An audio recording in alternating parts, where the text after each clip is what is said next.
The Old School is brought to you by Ahart Solutions, which provides school surveys and applied research. More information at ahartsolutions.com.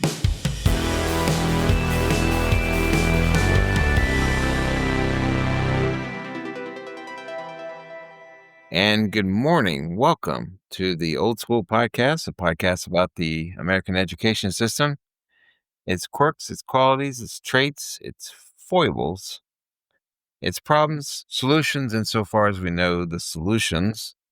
But we've also been known to dabble into various other topics as well. And with me in this endeavor is my very good friend, Dr. Stephen Bourgeois. Good morning, sir. Hey, Miller. Good to see you this Saturday morning, lunchtime. Life's good in Texas. It's hot. Yeah. It's steamy. Feels like a steam room outside. So welcome summer. This is what we got.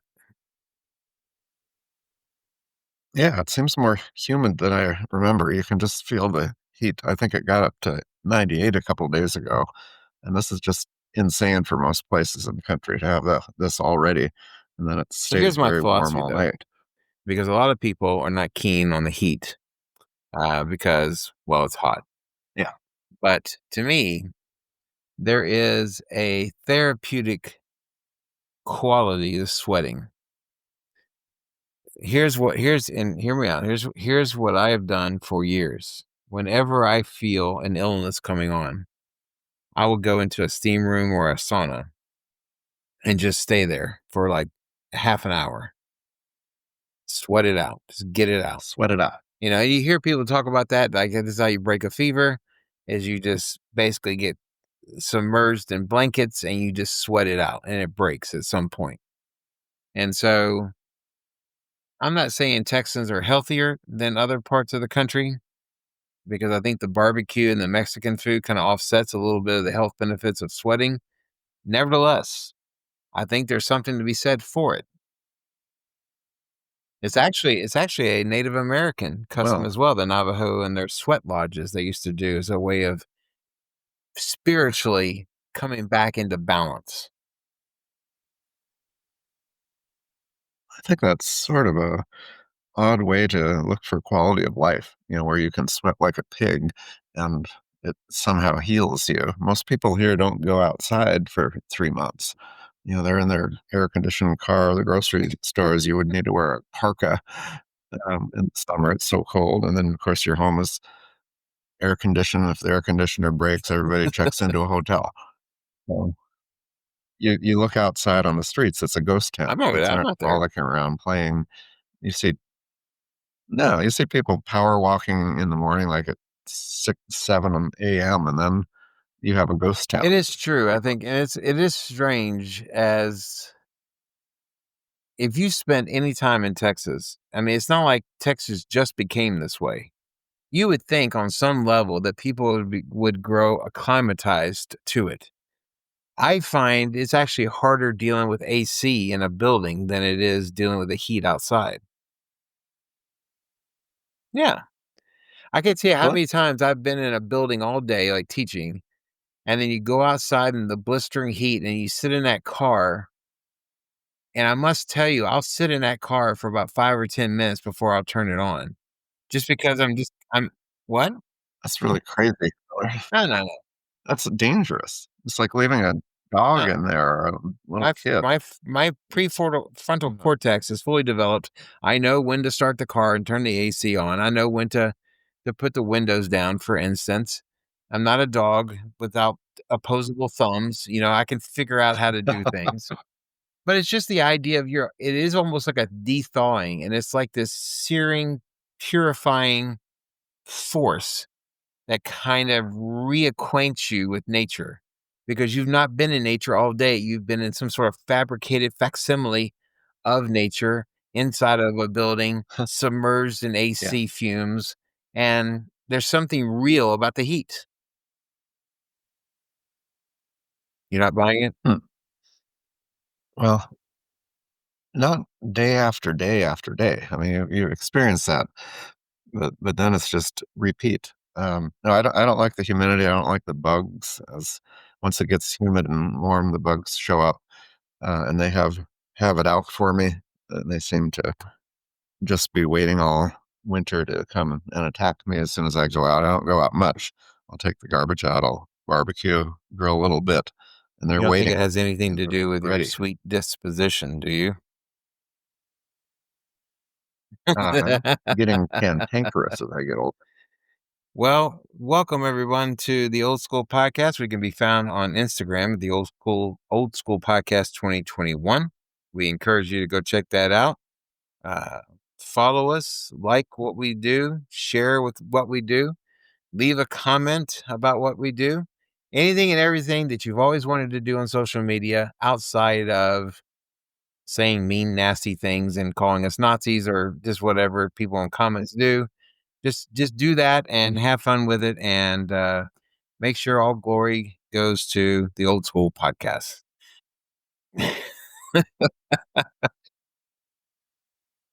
For the introduction, are we going to do We're going any to do some podcasting podcasting, but today, Herman? first, a bit of a programming note.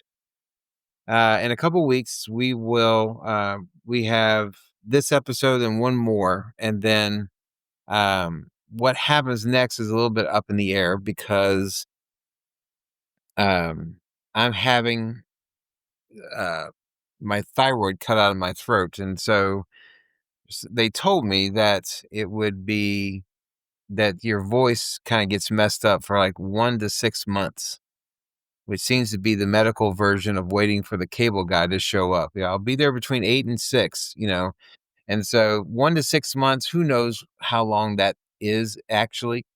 Um, who knows if it'll be difficult for me to talk? Who knows if it'll be difficult for people to hear me talk? But one way or the other, there's a possibility we may have to take a short hiatus. Um, Not that this thing couldn't What? run without me. Steve might decide to go ahead and book guests, and it'll be like Mike Douglas, a guest host. You just have a guest host show up, and then someone else takes my place and probably does it better. To be honest, Well, I'm sorry to hear. I mean, you've told me about this, but I didn't realize it could affect you for 6 months. I could interview myself. Uh, I that think would I get think I, old I pretty think for a quickly. lot of doctors, they're just it's a CYA moment for a lot of medical professionals. Yeah. They just the one thing they don't want is to be sued, and so you basically create a window that includes the most absurd extremes of what could happen, with the idea that more than likely it'll be somewhere in between, probably on the lower end of the scale. And so 1 to 6 months, you know, who knows if it's going to be that long? There is also a small chance my voice could be permanently altered, and not necessarily for the better. It's not like these dusky Deltones will grace the podcast airways or whatever it is we're on. But they did say there's like a small percentage that you would have permanent um, problems, because apparently the thyroid's like right on top of the vocal cords.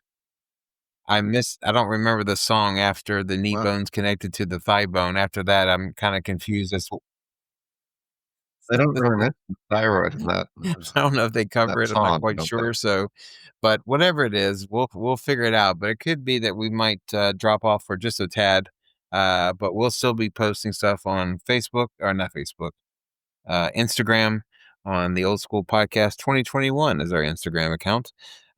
So Yeah. Well, I'd promise not to make fun of you if your voice becomes increasingly higher. Having a very high voice, I would just grin and bear it. I don't think you need to But withhold I think yourself we'll be fine. from the things that you really truly want to do, and it might make it funnier if we sit here and make fun of my voice, especially if I had a high voice. That's what I'm wondering. Yeah. You kind of have this FM radio type voice, particularly when you do the introduction. I'd like to see how you handle that with a Who higher knows? voice. It may, like I said, it could be painful to speak. It could be painful to hear me speak. There's a couple of reasons why this thing might go silent for a tad, but we'll just kind of play it by ear and see how it goes. Okay. Well, thanks for the announcement.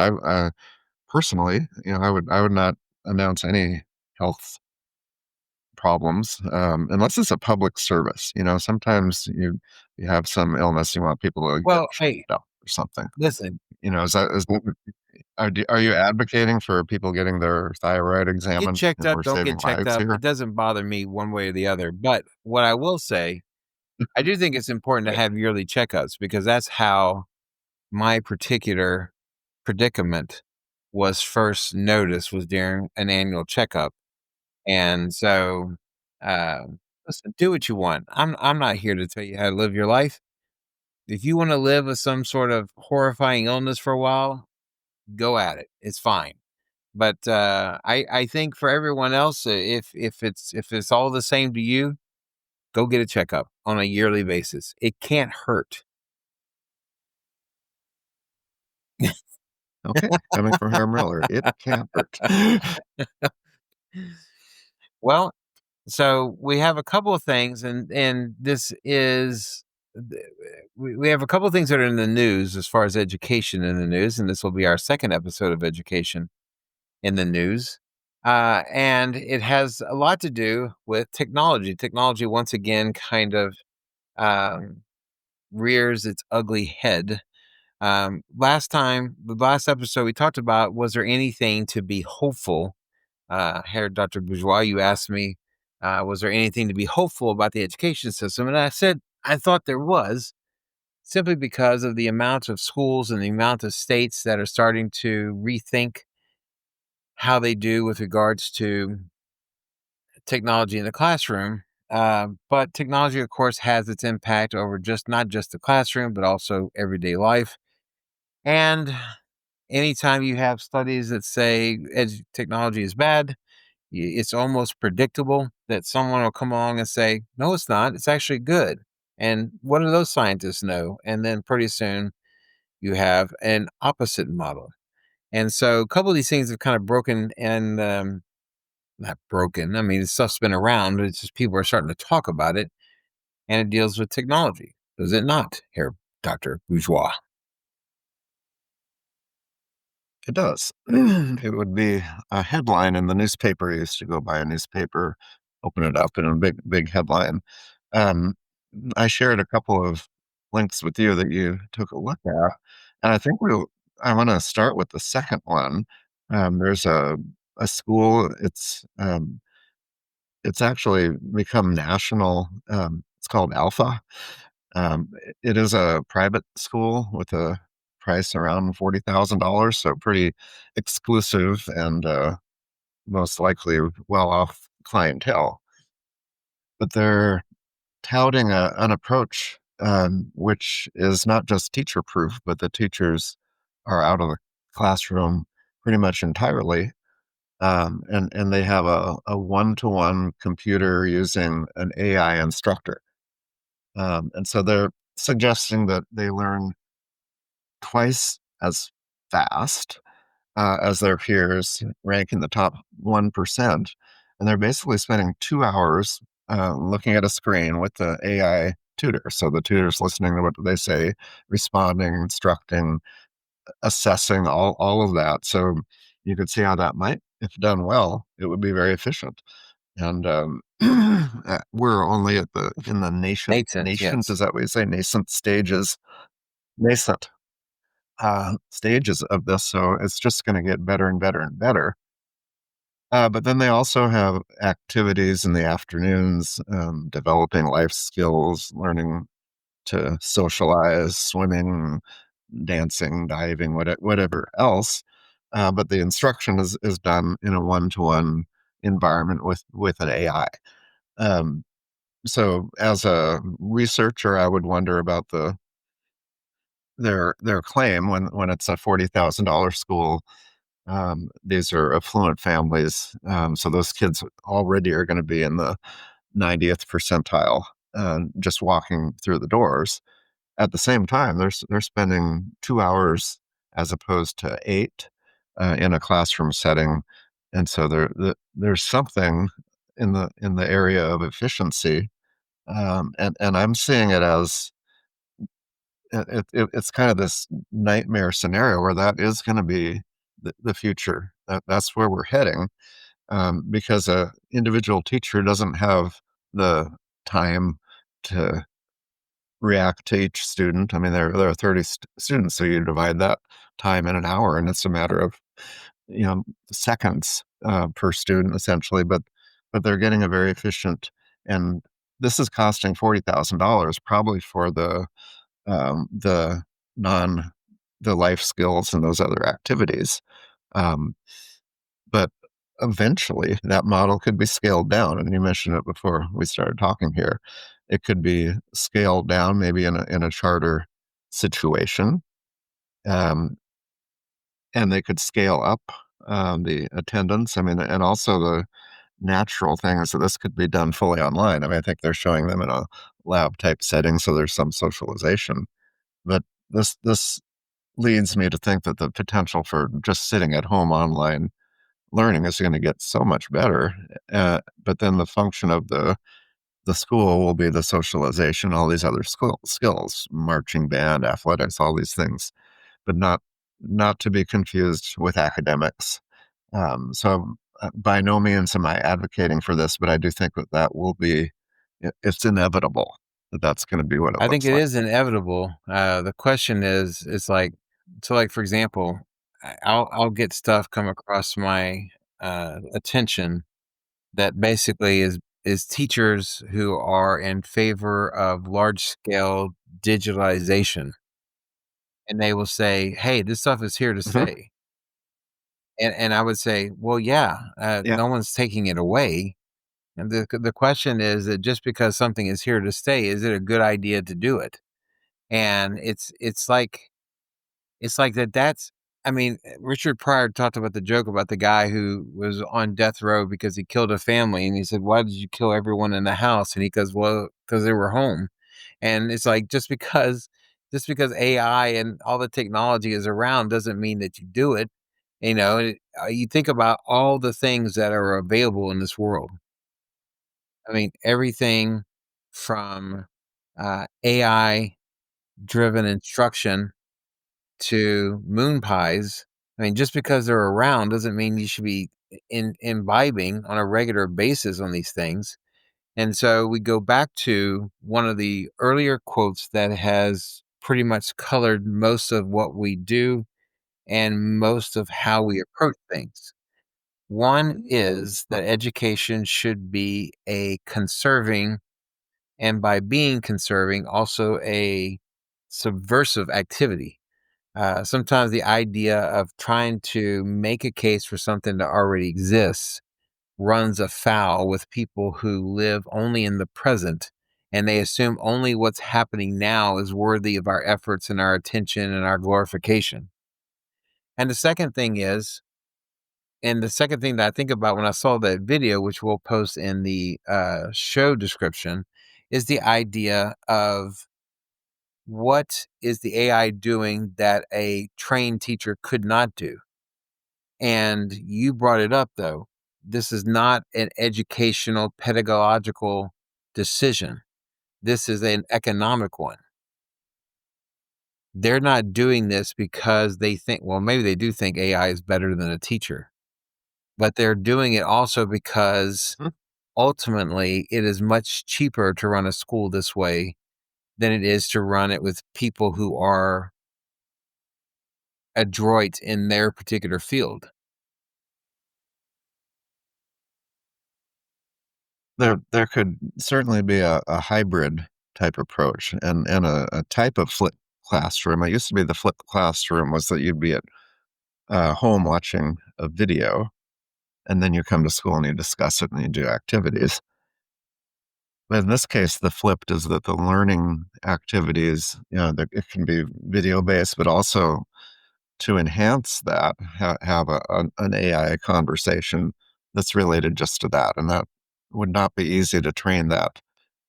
It would not be difficult at all to train the AI bot to be very topical. I mean, it's not just using Chat GPT. These are bots that are trained and have borderlines. So they're really just giving them information, say on US history or whatever the content is. So it can be very specialized. And then the function of the school um, will be quite different. And we've talked about European schools where, most of their socialization type activities, Mm, non-academic, are not at the school. They're part of clubs, and um, they have there are ways to do that are not part of the school. I know there's the nostalgia of, the high school football team and the pep rallies and all of that, but they don't do that in a lot of parts of the world. So we've created this system, and again, I'm not arguing for this technology, but I see. I mean, this group, Alpha, is expanding really quickly, and the test for it is not how they're dealing with families who have a $300,000 plus annual income, but how does it work with urban schools, mm. schools of poverty, and so that's going to be the test. Um, but there are a lot of parts of the traditional school experience, um, like the things that teachers complain about, the student discipline, the challenges, that are not in play. You know, the, so it's amazing how quickly this has come about. And the thing about this type of technology is it's moving exponentially. So it's not going to be some Mhm. 10-year transition to this. I mean, it was when we built the infrastructure for doing email and grades and things. That was a slow start, and we were both part of that. But this is the opposite. This type of a business model they have could be scaled into public schools if people let So it. right now, it is touting a great deal of success on standardized tests. And, saying that according to their website, they're saying that the one-on-one academic instruction empowers students to rank in the top 1 to 2% nationally.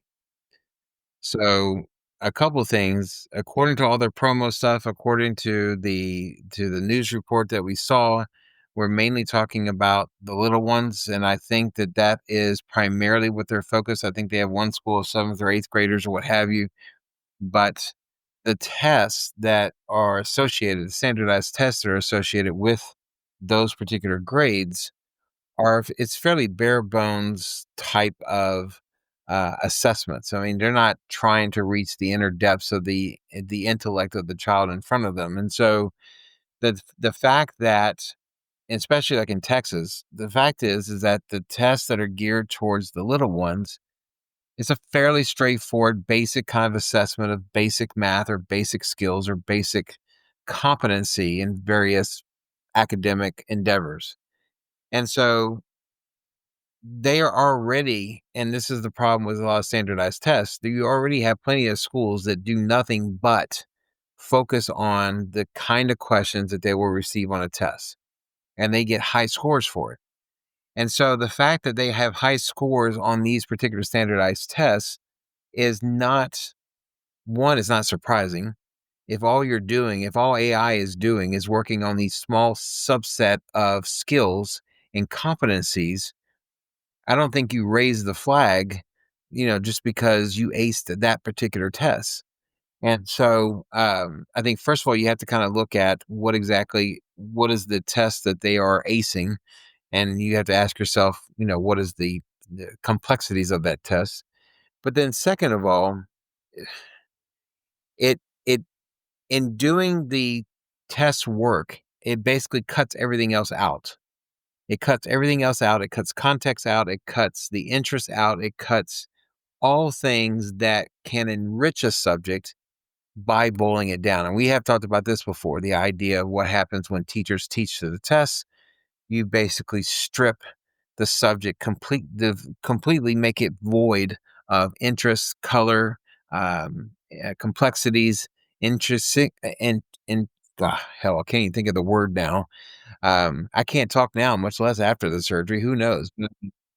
It could be worse. Oh, it might It's be worse worse. now. Yes. But all these things, you know, there's a lot of caveats that no one is thinking about. They're just jonesing on the fact that they get 1 to 2% nationally ranked kiddos, and they think they have. God bless it. I get pissed off every time I hear about stuff. This is why you showed me these videos because you were thinking this to get me going. I mean, it, Not well, you needed it, but let me jump in. The reason that this is, I mean, it's not like the students are sitting in some yeah, lifeless little computer lab for 2 hours. But what we call enrichment type other activities, I mean, looking at their website, they're doing science experiments, they're doing projects, they're doing nature walks, and they have the funding to do all kinds of things. So that's where they apply it, and I'm sure that they're trying to do interdisciplinary type projects across subjects. So it's just that the direct instruction is done in a different way, a more efficient way. But they're spending a lot of money on, so it's a beautiful facility, and I'm sure they bring in people from, the field to help them, and I mean somebody's, I mean that little nature walk yeah. But looks you really talk about the fun, fact that by this the can be way. scaled down. Um, So, so think about that's all right. the things that Yeah, you are seeing on the screen right now that goes away as soon as someone tries to scale down and make it for the masses. One, you lost the vast majority of funding because, especially with public education, you can't necessarily, if you're going to try to recruit as many people as possible, the money's going to have to go down, and that means all these other bells and whistles go down as well. I think that the way that will be introduced into the public schools is as Yes, recovery, as reading recovery, remedial math stuff. recovery. Mhm. Yeah, but very efficient. Having mandatory tutorials before and after school, you still have a group of kids, and so this is so much more powerful than, I mean, they used to have basically video gamification um, Mhm. for learning math skills, and the same thing for learning reading, moving Mhm. things, or learning a foreign language, by basically moving drag and drop type learning. But this is generative AI. It's so different, and I think visiting a school, it would give people ideas of how this can be integrated, not as the program, but as an efficiency to get Yeah. students who are behind. 'Cause there's a lot of students who are behind. Um, so that would be the hope. But typically when we add um, technology, the difference between the haves and have-nots actually increases. It becomes more pronounced. And we always thought that, oh, we'll bring one-to-one laptops and No. suddenly those gaps will disappear, but they didn't. This is I this think is the a new ball idea, game. if you ask whether AI could get a kid to a certain level, I think that's a no-brainer. It can. It can. I believe it. It can? I believe it's capable of doing that. Yeah, yeah. I think two things pop in my mind though.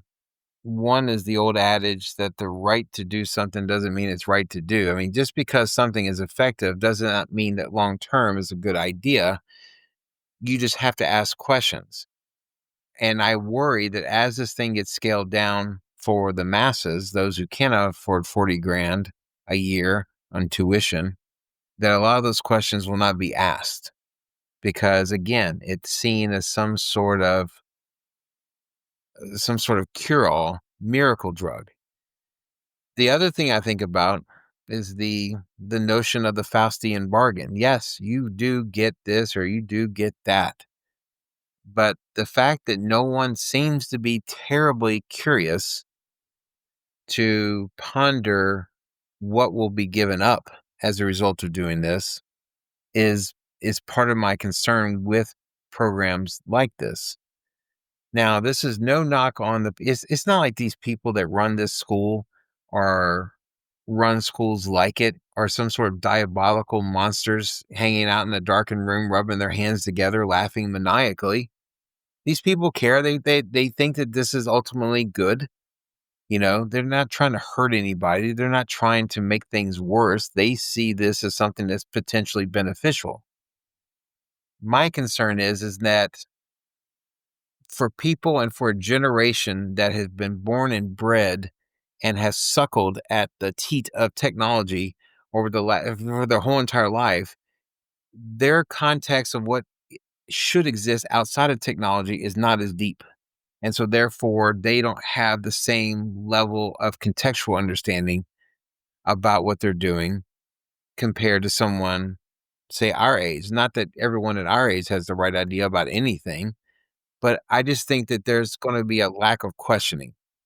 And if it creates good test results, there will also be a lack of care about whether it's good or bad because this is a short term game that we are in. This is a short term business that we're in. Well, this is a more there are a lot of steps to this argument. In a way, we're going to share another article that we looked at, but the problem we're facing in schools now is that students aren't reading; they're listening to books, so they're not learning how to decode. They're not writing because they're getting their essays on ChatGPT and reworking them a little bit. Um, so there needs to be a solution for that, and I've wondered if the solution might not be a technological solution. So within this type of one-to-one setup, probably in person, I think that's what they're trying to do. That takes away the option because everything is visible to them, all the analytics, every word every keystroke. So they could be kept into that universe of that closed system of that course without being able to, use ChatGPT or other outside entities. They could lock those things down. So it is a solution to potentially get students to read because there is a danger that these other tools are going to make reading, arguing, all these things that we value to be obsolete, and that's what this other story addresses. Are you familiar enough to I am summarize it? not. Okay. I mean, I could read it, but um, the headline, and this is just from a few days ago, is "Teacher Quits Profession After Viral Rant on How AI is Ruining Education." After 3 years of teaching, former teacher claims that students lack motivation when AI tools can do the work for them. So she's concerned about a lot of things here. I'm just going to read some of her quotes, not the article, but she says, they, as in students, want to use technology for entertainment. They don't want to use it for education. And she's kind of quoting our book there, it sounds like her, Miller. Another thing she said is, I think AI can be in a classroom in a very effective way if we teach children in the older grades how to use it properly. But if we're allowing them to this unlimited access in the classroom to use AI, they're not going to do the work themselves, and that's what she's getting at. Um, and a few other things. She says, I think we need to cut off technology from these kids probably until they go to college. Call me old fashioned, but I just want you to look at the test scores, look at literacy rates. So she's using test scores. Look at the statistics from when students didn't use technology to now. Um, and I would argue that it's basically been a flat line. It hasn't really dropped. And then finally, she says smartphones have beneficial roles when used in proper settings. However, these often disruptive devices have no place in our classrooms during the day except for educational purposes during an emergency. So she seems to agree with us, but the reason that she's quitting is that she's saying that students don't read and that they can't read because they're listening to books on tape, and they can't write because they are more comfortable plagiarizing, basically using. They would get a failing grade if they had to, rather than actually write. So the act of reading and writing physically causes pain to students, so they're not doing it. And she said that that's enough.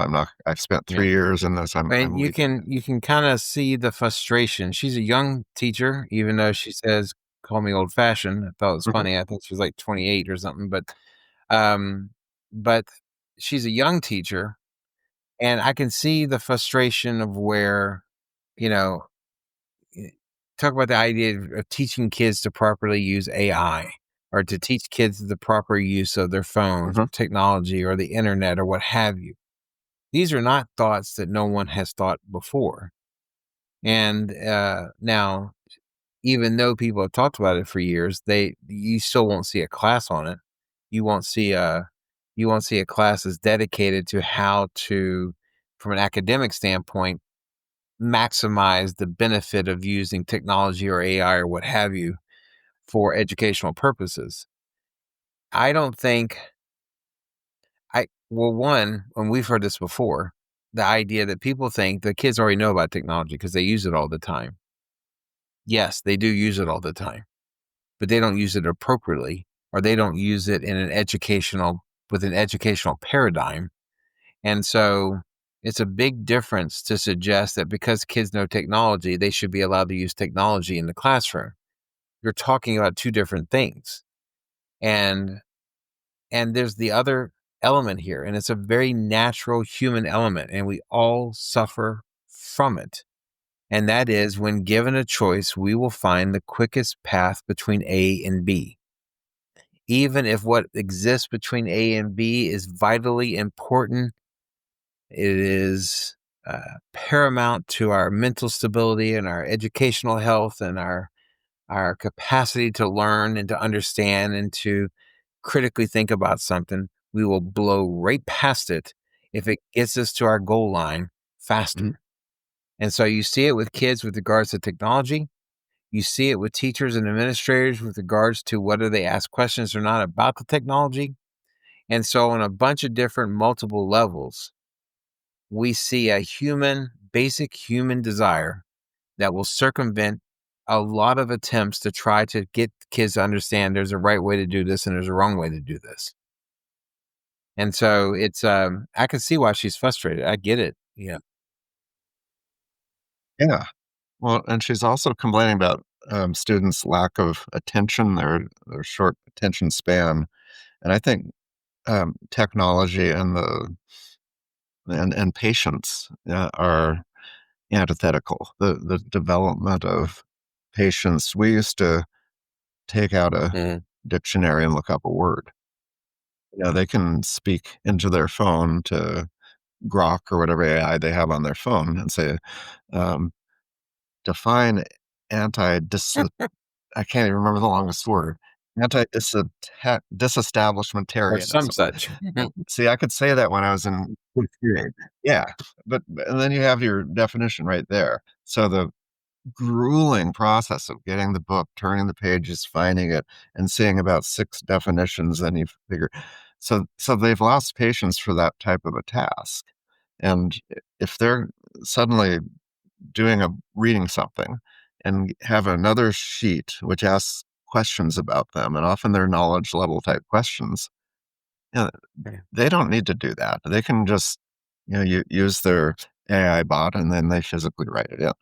Um, I'm reminded so I'm reminded of yeah. Kennedy's inauguration speech when he's asked, why should we go to the moon? And why should we do anything? And he said, if we do it not because it's easy, we do it because it's hard. That there is a Mhm. almost it's a shocking reaction against that which is hard in search for that which is easy or convenient or automatically derived at, such as AI assist. And I had this argument with my students about prepping for their final exam this week that they have next week. I gave them a final exam study review, and they wanted to know the answers to the questions. I said, "That's what you're supposed to be looking up." And they said, "Well, how will we know if we have the right answers?" I said, "Well, if you're using the material that I gave you, then you have a pretty good chance you have the right answer. If, contrary to what I told you not to do, if you just typed in the question and looked for what AI assisted answers gave you, then you would have reasons to have questions about whether it's accurate or not." And so they want the expediency and they want the certainty. And the problem is those two typically are not derived at in the same way. The expediency, who cares how you get to the answer? Just get to the answer. And that's what the kids want. The certainty only comes from a considerable amount of time with a subject, with information. And that's what they don't have, as you said, and what this teacher has pointed out. That's what they don't have the stomach for anymore. Mhm. Yeah. And the other part that you and I have discussed as well is how, I mean, some A schools lot are of getting kids. rid of cell phones. And I think that's going to be a battle, but I think it's a needed battle. Um, but there's also the students being distracted all day, by that phone and getting notifications and chatting with each other and whatever they do. But they're looking at a phone. I mean, if they're using it at school, they also put in another Yeah, 8 hours right. on a screen after school. And so suddenly they would be spending 16 hours minimum each day looking at a screen. Um, so there has to be a different way. The classical schools are really anti-technology. You know, it, they feel that students will learn how to work the Mm. technology anyway. It's intuitive, and there aren't any dangers of them not knowing how to do that. Um, but they want actual books, and they teach cursive writing, which is not um, Right. typing on a computer. And even the typing, I would argue that typing, keyboarding is going to go away Mhm. as well, and people can just speak it, speech to text. And so we're almost going back, and I probably said this uh, many different ways, but to a more primitive culture. You'd think that this is more modern, but we're going back to an oral culture. The idea of decoding text, the symbols that are writing, we're losing that. And that used to be the center of school. That's what school was about, is teaching students how to decode. And now the tools are there where that decoding is not necessary to be successful. So it's a dire situation. When we feel like we're going to a more primitive form, and so the idea of thinking, um, that's going to be the next thing to go is people. They're not going to be able to process complicated things. They're not going to be able to contribute ideas. So the these are there are so many unintended consequences. So I've played a little devil's advocate, mainly to make the Mm. case that this is where we are headed. Uh, but there needs to be pushback, and I think that the type of school that pushes back will probably be more classical schools that are set up for that, and philosophically they're It'll ready be for that interesting to argument. see because we talked about the fact that there's a lot of states and a lot of schools that have gone to the getting rid of the phones, um, during instruction time, or basically from the time they step into the building to the time they leave the building. It'll be interesting to see whether their concerns about phones will extend to the presence of AI, and whether they will be willing to keep AI out of the building. Mhm. Um, you know, I don't know how that is going to unfold. I don't know how these two forces, the growth of AI and the growth of concern over technology in the classroom, I don't know how those two will compact one another, how they'll interact with one another. Uh, but I think in one, and listen, AI is not the boogeyman, but at the same time, AI, if used incorrectly, as you said, could be extremely damaging to a kid's mental development. And so it's just a question of what they decide to do with AI, how they decide to use it. Um, that's what's going to be interesting and perhaps depressing to see if it turns out and if it goes in the opposite direction. Yeah, and the market forces typically win out in these things. But the profession of teaching, we often come back to that, is gonna it's going to be compromised very soon. Because and we thought initially there are going to be some future proof professions. Oh, Yeah. teachers are going to still be there, and every week we realize, well, not really. Not really. I mean, I run a research firm, and I have trained bots. So I've trained my bots, and one to help with statistics, one to help with qualitative research, one to help with a certain technology that I'm working on, very specific, and I'm using it all day. Um, and for reporting, um, there's no need for a Right. research assistant anymore. And so, um, all of these jobs, the first reaction is, "Oh, no, that will be fine. They're gonna last." And then, eventually, um, it's only gonna be these physical jobs, where you're actually moving things, um, and then the robots will take that over. I mean, there will be a need for people with ideas and people who can talk and communicate and persuade and manage. But the teaching profession is going to see this very quickly. This is not some future, 20, 30 years ago. This is right away. I mean, it's I'll happening. also be interested to see what what education teacher unions do. If you listen to this podcast at any degree, I am not keen on teachers unions. I find them to be more obstructive and obfuscating than helpful and illuminating. Um, and for a group who always claims that teachers are their top priority, which I question, it'll be interesting to see what their stance will be. They have not made a very highly verbal stance already, which tells me right away that whatever they do, it's going to be reactive. It will not be based upon any deep seated ideological concerns. It'll be more a reaction to, oh my goodness, look what's happened. We haven't thought about this. We haven't considered this, or it chose to ignore it. Will they do anything to kind of push back on some of this stuff?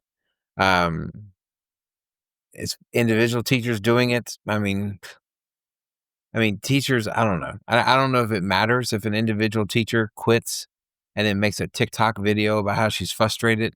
I don't know what Oh, it touches a I nerve, think it but the touches a degree nerve. to which it touches a Oh, nerve to the point where it changes things, one person yelling in the void, I'm not sure has an impact. Now, if you get a bunch of people doing it, if you get some sort of an organized resistance to it, the way it's been done with the phones, it's possible. Um, we'll just have to kind of wait and see how those two forces collide and what is the end result once the smoke clears. yeah, I think there are ears for it. I mean, she got like over a Mm. million views on TikTok. That's better than To we've be ever fair, done we've on not done TikTok anything because with we TikTok, so don't really know what TikTok is. Right. Yeah, but also, here the two of us old people are talking about just what she said, and this is probably repeated. I mean, yeah, yes, it's a news cycle, but I do think that this problem is only going to get worse. It'll get worse yeah. before it gets better. So I think for the younger generation of teachers, I would think that the older teachers would say, "That's it, I'm out," and maybe that's happening too. But I think that's why it's so poignant, Yeah. someone from that generation is teaching Mhm. and said, "These kids can't read," you know? And They listen, I think the kids get it um, too on some level. They recognize it. 'Cause I've had conversations with my students and they talk about it. The fact that they see it, they recognize it. They may not be willing to do anything about it mhm. because they're too concerned with keeping up with the Joneses sorts of things. They don't want to miss out. But they get it. They recognize it. They just at this point in their life, they're just not powerful enough to resist it and not self-possessed enough to buck the trend. And so hopefully some well-intentioned Yeah, and motivated professionals can do that. So we'll see what happens. But we'll see. I think her suggestion that there's no technology in schools of any kind until through the 12th grade is wise in a lot of ways. If it Yeah, could be yeah, done, it's only as good as the weakest and link. we have a lot of weak Um, links, so we do, I think that it would need to be something that dramatic, and then like everything, it'll become political. Whatever party you represent they're gonna disagree on that issue like everything else. Um, and then we won't talk about it because we don't talk politics. well, another, I think, a pretty fascinating topic and a pretty fascinating set of circumstances that are developing in other places. Um, Make sure if you like what you heard, make sure you share it, you pass it along, pass it to your friends. Follow us on Instagram, the Old School Podcast 2021. Uh, Join, follow, whatever you do with it. Share it, leave a comment. Love to hear from you. Our podcasts, of course, available wherever you find your favorite podcasts. But please let us know you're out there. And with that, we shall say adieu, Herr Dr. Bourgeois. Auf Wiedersehen, Herr Miller.